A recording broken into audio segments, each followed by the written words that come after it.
Oh, Jupiter went direct this morning. Jupiter around 3:37 this morning. Jupiter went direct. So all the plans we've been mulling over for the last 6 months, now it's time to take action on them. So did everybody in line get a sandwich and a tangerine out there? Yes. Okay, good. Now I'm going to start setting up the middle of the table. Look nice. Yeah. We need to, here. I mean, this is for... The bananas in the center. Right now we're just working on making the tables look snacky and happy. Snappy and happy. Snacky and happy. I can get happy. Here it is. Oh, that's right. Are there any more people over there? How many people do we have out there?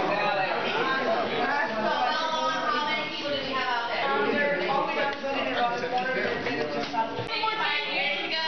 Take a seat, any seat. Hey, we'll get out of Oh, man, did you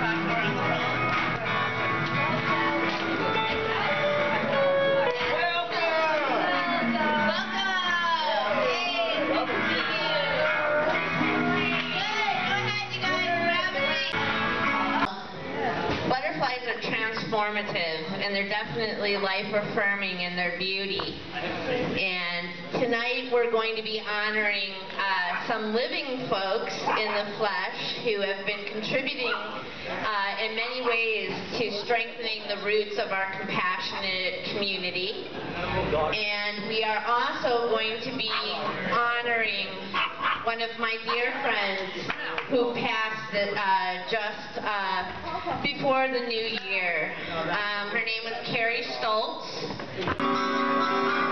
Tears that are unspoken words, the tears that are the truth. Tears that tell the stories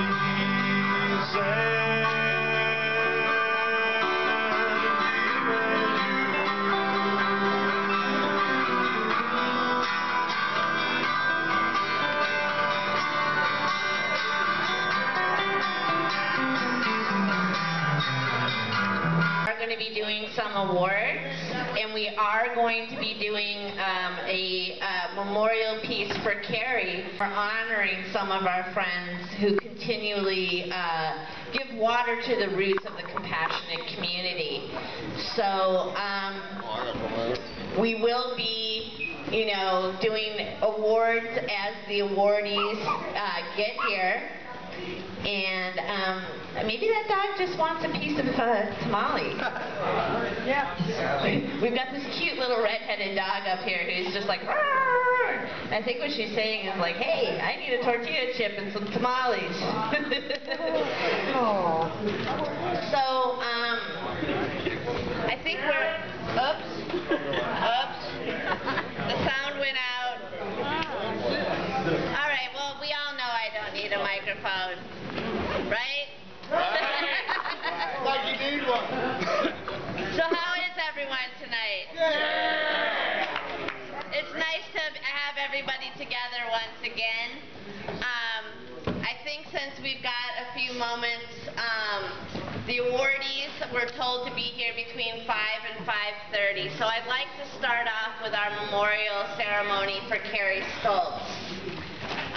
What I did for us yesterday was I talked to Supervisor Jane Kim, who's the supervisor of District 6. How many people live in the Tenderloin or the Soma District?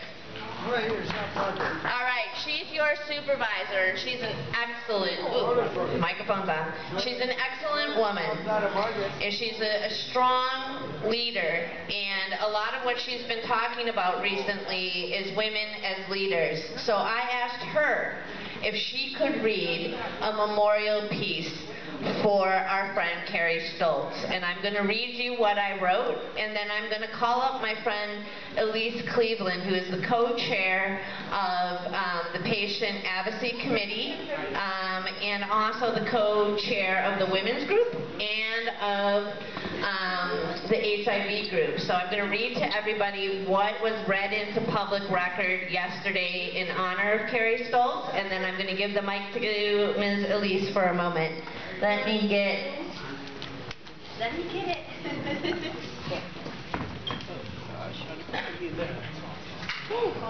Here it is. Don't get nervous, you're beautiful. So this was what was read into public record. Kerri Stoltz was known by all as a kind-hearted, defiant warrior. She died before the turn of the new year. Kerri was a brilliant women's health educator, being one of the first 3 women in SF in the 1980s diagnosed with what was then called gay men's cancer. She traveled as far as our nation's capital to educate and advocate regarding women's health and HIV. She was a founding member of many women's support circles, and she hung out basically with women that were medical cannabis patients. And those are really the folks that opened, the cannabis stores during the AIDS crisis. She traveled across our state doing court support for providers. She was an outspoken woman for all women in SF who've been pushed to live in SROs due to disabling conditions and then subjected to some subhuman living conditions. She was a member of the Access of Love Community Center. She made sure that weekly women's health and peer support for HIV-positive cannabis activists was a part of our programs and gave a generation of women with HIV hope. Her doctors were amazed at her will to live, that she kept herself alive much longer than many of her colleagues. She battled for a good 23 years. She was also outspoken for cannabis civil rights. She's survived by over 15 nieces and nephews in her home state of Wisconsin. And in her death, she becomes an icon of women fighting HIV. And that was what was read into public record yesterday by your supervisor, Jane Kim. There's not many cities that would do that for us, and not even many supervisors in our city that would do that for us. I'm going to turn the microphone over to one of her dearest friends and one of my dearest friends, and give a big round of applause for Elise Cleveland.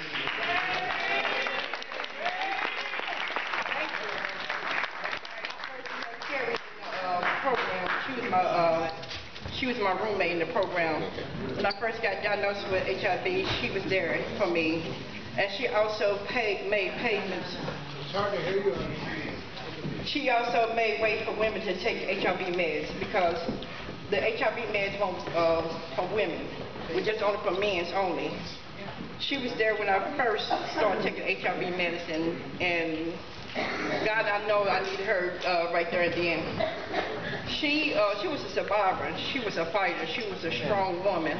To some of our living butterflies that are here with us tonight who haven't gone through the veil. And I want to point out, I got to give my boyfriend Robert Kirkbride some credit for designing these awards for us.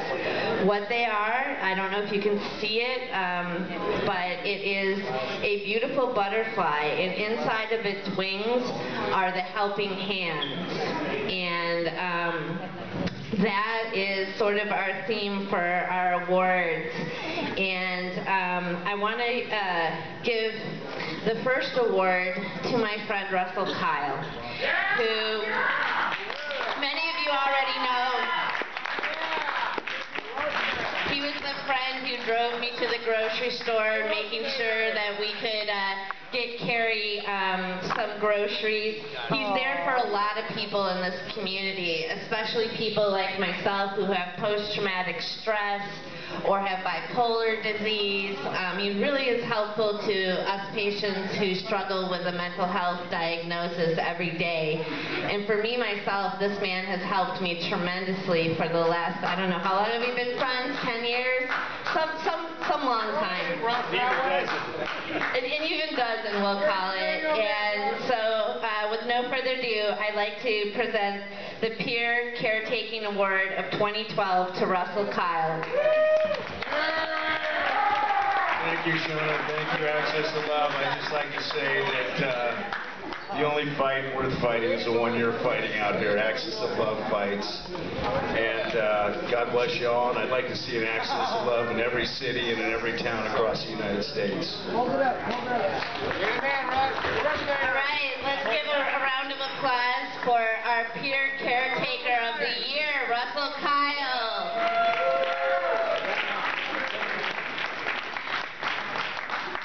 You're beautiful. Love you all. All right.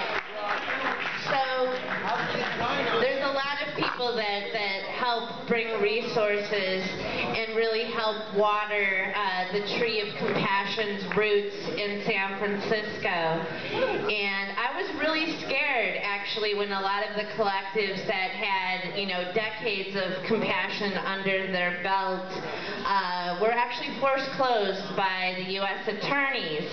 But then my fear subsided, and I was really fortunate to make a really good friend and a really, I don't know, he's just a really good person. He always makes you feel that what you're doing is important and worthy. And to top that off, he has one of the best compassion programs in San Francisco and helped keep this tradition of gathering at the end of the month together. And I'd like to bring Greg Shep up here. So, Waterfall Wellness, Greg Shep. And a lot of you guys know this guy too. Let's give him a big round of applause. All right.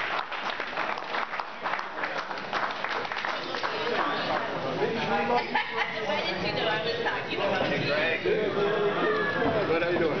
All right, bacon. So I don't know if you were here when we started off the ceremony tonight with a memorial for our friend Kerri, and we were talking about how we're going to make January the butterfly dinner. And I'd like to present this to you as an award for the best compassion program and the best compassionate professional. And I'm also want to recognize Christine Jaja. A lot of people have met her as well, who helps coordinate Waterfall Wellness's compassion program. So I'd just like another round of applause for Greg Shep, and then I'm going to give him the mic. Mental in making sure that a patient's voice was heard at City Hall. Sometimes it takes, you know, advocacy in order to get our voice in there. So, you know, the good things we have coming this year are much due to Mr. Greg Shep and Waterfall Wellness. So let's give another round of applause for Waterfall Wellness.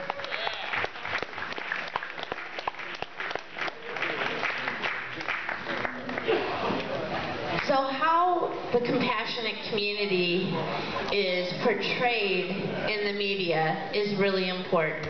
A lot of times we don't get the media spots that the more industry side gets with a PR person and such, right?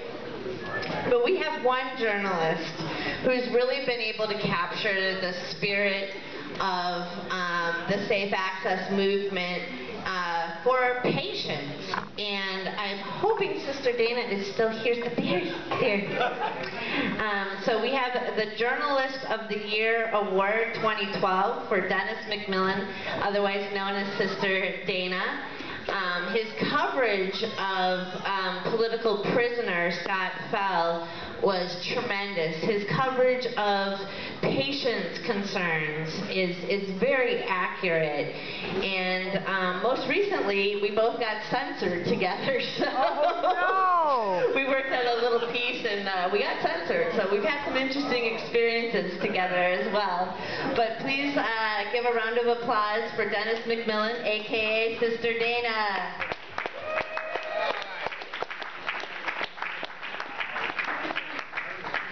Well deserved. Well deserved. Hold on.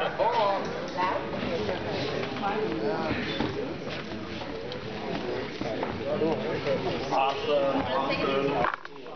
Say a few words. Well, For some reason, media sometimes likes to censor, and I'm having a hard time getting the word out. I kind of sneak it into paragraphs now. And I don't know. For some reason, my paper doesn't want to cover our protests. And just help me with that, okay? Send me good vibes so I can, in fact, be an activist for our community. We really haven't encountered a patient on-site spa before, but when a few of us traveled to the Hercules Health Center, we discovered that there was a patient spa there. And so I'd like to bring up Mr. Ed Breslin and give him the best on-site patient spa for Hercules Health Center.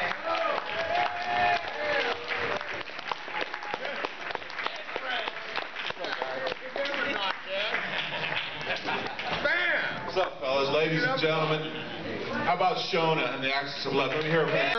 One thing that's really important, and was really important adventure for many of us, was the Medical Cannabis Task Force. And just recently we turned in our final reports from all of our committees. And for folks that attended, we know that we had a really good ally in one of our MCD cultivation seats, Mr. Stewart Rhodes.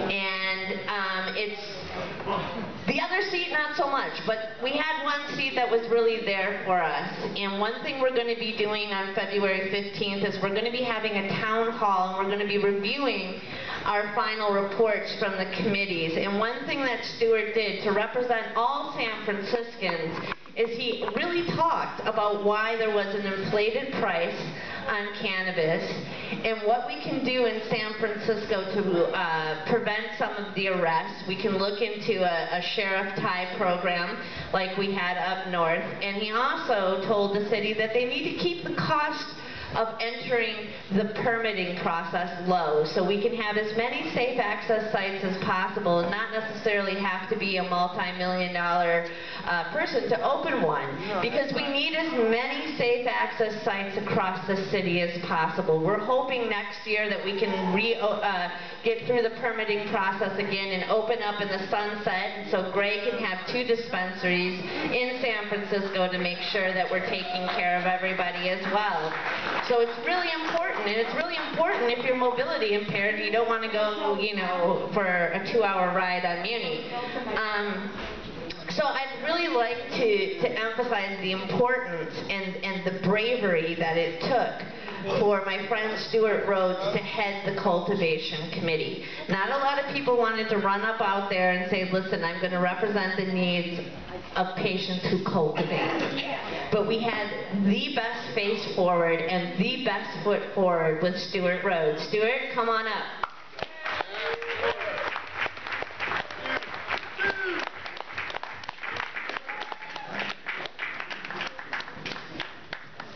Hold on, I gotta find.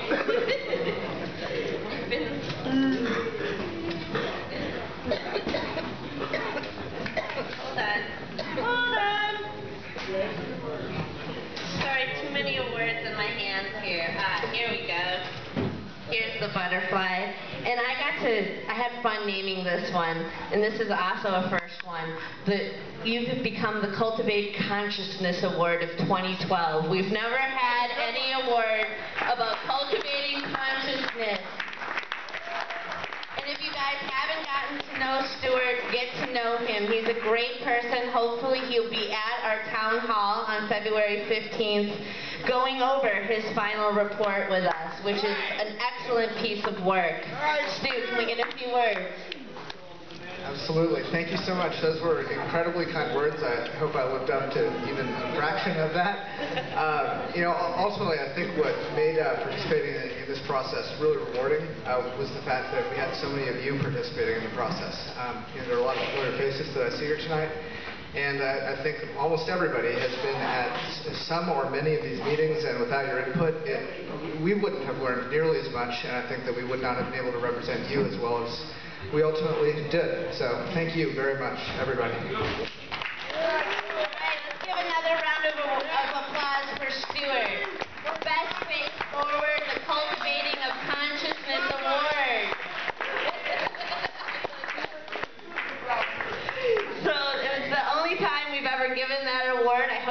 it again next year, but cultivating consciousness.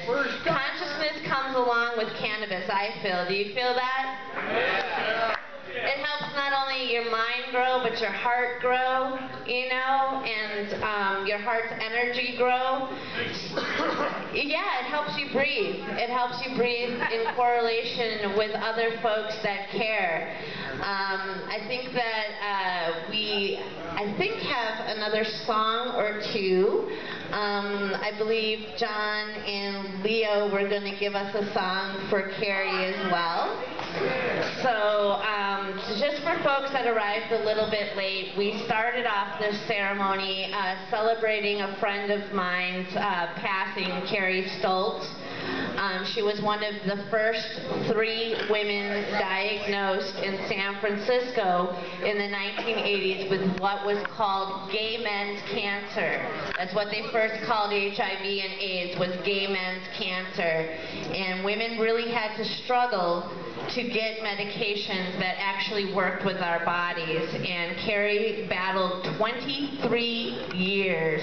The doctors, when she was diagnosed in the 80s, gave her 6 to 8 months. So, you know, don't ever think that you have an expiration tag on your toe. Nobody knows that but you. One thing Psychic Frank told me is that, you know, in the Tibetan Book of the Dead, it takes people 49 days to travel through the different landscapes and veils before they go into either be reincarnated or transformed. And so I think after someone dies, it's so important for us to celebrate their life.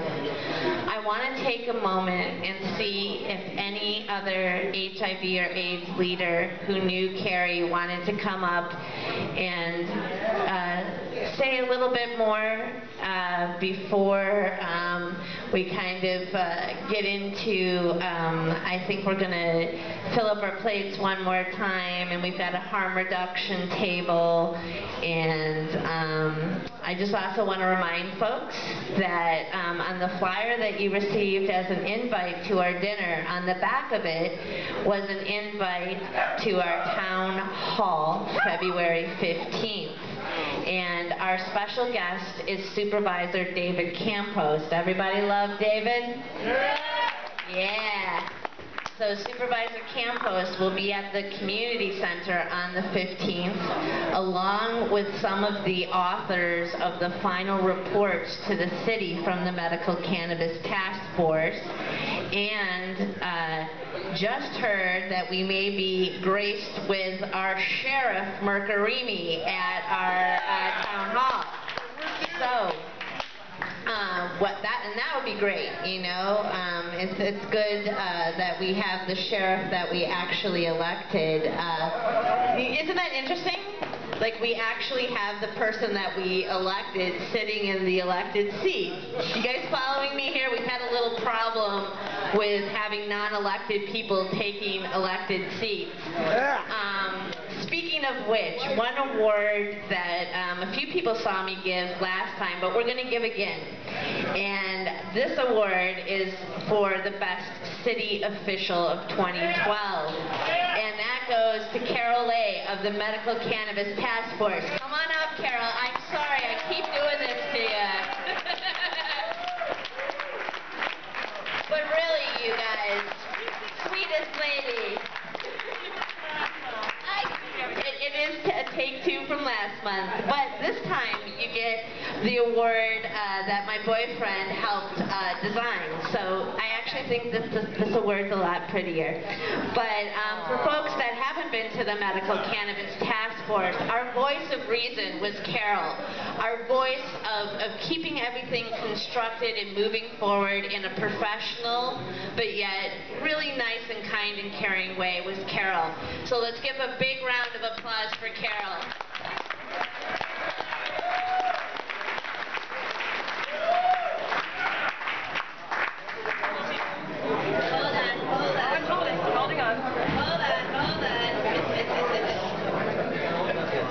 Next time I swear I'll have these alphabetized. So this award has our butterfly with the helping hands in the wings. Aww. And I'm really honored to give this to our dear friend Carol. And I'm looking forward to, I got a little invite from the supervisors to hopefully hold a working group to look a little bit at the suggestions that the Medical Cannabis Task Force put in place. Won the Compassion Professional Award of 2012 goes to Waterfall Wellness, to Christina Dodgett and Greg Shep. And I have to admit, it's total cronyism. I love these guys sincerely from my heart. These are two people that really care for people and are completely with us all. You know, a lot of times people hear me just storming on the business community, but it takes ethical and caring and compassionate people who have organized their compassion programs to serve the community around them. We need folks like this. We need 100 more Christina and Gregs. So if we can clone you, we will. But guys, before you leave, please introduce yourself, give some care if you don't already know Christina and Greg. But they're the reason why Access of Love has been able to exist beyond every barrier that has been put in front of us. And I'm not kidding about that. These folks, I can't say enough, you know, I really can't. And compassionate care is no joke. And what I said before, Christina, is I was a little bit scared when the federal government was closing down all these clubs that actually were caring towards people. But then we didn't have to have that fear. There was really one collective, one co-op that took up the work of 8 other co-ops to serve this community. Yeah, I'm good without awards, so just let us keep singing and you guys keep on keeping on.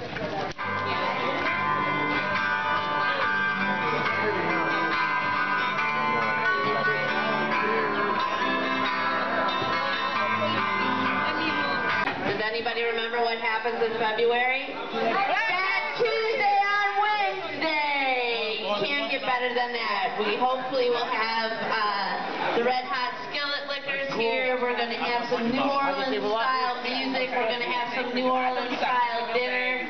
And it's usually one of our funnest dinners of the year.